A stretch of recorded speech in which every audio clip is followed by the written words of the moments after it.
Halo semuanya, saya Sri Hendrawan. Saat ini saya bersama Kang Firman, narasumber yang akan memberikan informasi tentang pengalamannya di dunia jurnalistik. Hmm. Selamat sore Kak Firman. Selamat sore Bang. Bagaimana kabarnya hari ini Bang? Alhamdulillah baik-baik. Sebelumnya saya ucapkan terima kasih pada Kang Firman atas ketersediaannya untuk meluangkan waktunya dalam wawancara ini. Terima kasih juga. Baik, kita mulai aja ya Kang. Saya mau menanya tentang dunia jurnalistik nih Bang. Gimana tuh? Sudah berapa lama sih Kang Firman terjun ke dunia jurnalistik ini sih Bang? Kalau ditanya terkait itu kayaknya dimulai tahun 2020. 2020. Mungkin kalau sekarang 2024 berarti jalan 4 tahun. Tapi sekarang masih berlanjut? Sekarang masih di media, masih aktif. Liputan, mencari informasi. Begitu. Menurut Kang Firman bagaimana sih teknik penulisan yang baik dan benar itu kan? Teknik penulisan yang baik dan benar. Sebenarnya kita kalau bicara karya jurnalistik ya, karya jurnalistik itu mungkin dia punya karakternya sendiri. Karakternya itu yang pertama pastinya ringkas dan mudah dibaca, itu aja sebenarnya. Dia dalam sisi tulisan, dia itu tidak bertele-tele, jadi langsung kepada intinya. Jadi ketika seseorang itu membaca artikel atau menerima informasi yang kita tulis, yang wartawan tulis, dia dalam sekali baca itu udah langsung paham. Jadi yang harus diperhatikan tentu SPOK-nya dapat. Dan syarat-syaratnya dalam menulis berita itu apa aja itu? Syarat-syarat penulisan berita? Iya. Syarat-syarat dalam penulisan? Iya. Lebih kepada ininya mungkin ya, formatnya ya. Formatnya karena seperti tadi dibilang bahwa karya jurnalistik itu ringkas, dia harus memberikan informasinya secara langsung begitu. Jadi informasi-informasi yang penting itu disimpan terlebih dahulu di atasnya, apalagi kalau formatnya adalah artikel. Jadi kalau di jurnalistik itu ketika menulis sebuah berita dia memiliki format piramida terbalik. Jadi yang penting-penting itu di atasnya dulu, baru nanti ke bawahnya informasi-informasi tambahan. Seperti itu. Cara membuat judul itu kayak gimana? Kadang-kadang tuh orang kayak berbelit-belit lah, kadang-kadang itu membuat judul yang baik dan biar orang itu tertarik untuk membaca berita kita ini gimana? Yang pasti yang pertama ya, prasyarat untuk membuat judul itu tentunya kan harus bisa merangkum dari keseluruhan isi artikel. Terutama apalagi kalau saya melihatnya kan saya kerja di medianya sekarang media online. Tentu yang pertama diperhatikan adalah rangkuman dari isi artikel yang saya buat.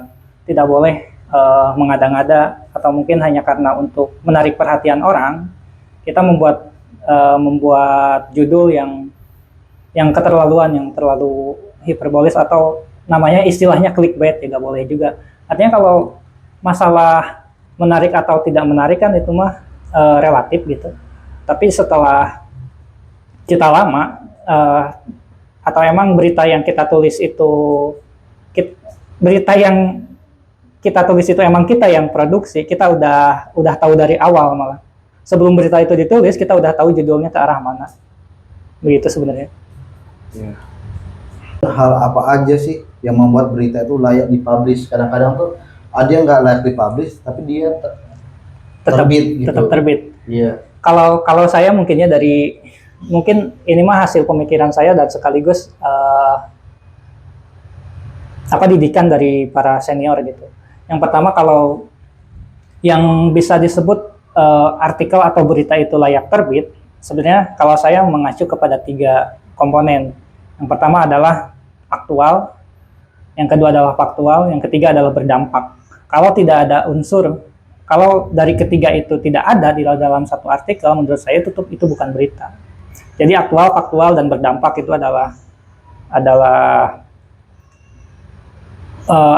elemen utama yang diperhatikan ketika kita akan mempublikasikan sebuah berita.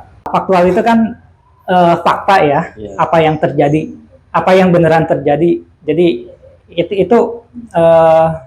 itu bisa menjadi sebuah informasi yang bermanfaat kan. Kalau emang sebenarnya terjadi, wartawan tidak boleh membuat hoak atau mengarang-arang. Itu pertama faktual. Yang kedua adalah aktual. Aktual itu yang paling baru, kejadiannya baru banget nih. ada kecelakaan di depan, terus kita beritakan, kan itu bermanfaat juga buat orang yang mau lewat. Oh, di sini ada kejadian ini, takutnya macet, bisa nyari jalan alternatif lain. Ketiga adalah berdampak. Berdampak itu berita yang kita tulis ini emang ada hubungannya atau relevan, relate dengan orang-orang pembaca kita. Kalau tidak ada unsur itu di dalam sebuah berita, kita bisa mempertimbangkan lebih lanjut ini untuk apa gitu. Misalkan faktualnya tidak ada, tapi dia hanya memenuhi dua unsur, hanya aktual sama faktual. Ini beneran terjadi dan berdampak, tapi tidak sesuai fakta, artinya bohong dong. Masa wartawan atau media mau mempublikasikan berita yang bohong, ya kan? Terus tidak ada aktualnya nih, tidak baru, kejadiannya udah lama tapi wartawan mempublikasikan lagi. Mungkin itu tetap saja sama, kejadiannya emang terjadi, fakta sesungguhnya, terus berdampak. Mungkin ini bisa jadi artikel sejarah tapi bukan berita yang sangat baru. Terus yang ketiga adalah berdampak. Berdampak ini relate lah sama kehidupan. Mungkin teman-teman sering membaca berita tapi beritanya tuh hanya berita-berita gosip. Contohnya adalah berita gosip. Itu faktual benar terjadi. Tapi apa hubungannya sama kita ketika kita sebagai pembaca mengetahui kalau si A, artis A sama artis B itu cerai atau berantem? Nggak ada hubungannya kan sama kita. Jadi buat apaan gitu? Kalau itu prinsip saya ya. Mungkin seperti itu penjelasannya. Coba berikan tips dan trik yang Kang punya dalam penulisan berita. Tips dan trik dalam penulisan berita, mungkin kalau mau berbagi kayaknya saya gitu, kayak kalau nulis berita atau melaporkan berita, kayak tergantung jam tayang sebenarnya. Ketika kita berlatih terus menerus gitu, tiap hari tiap ada kejadian kita coba laporkan, tiap ada kejadian, tiap ada peristiwa kita tuliskan, karena mungkin udah terbiasa, jadi mudah-mudah aja.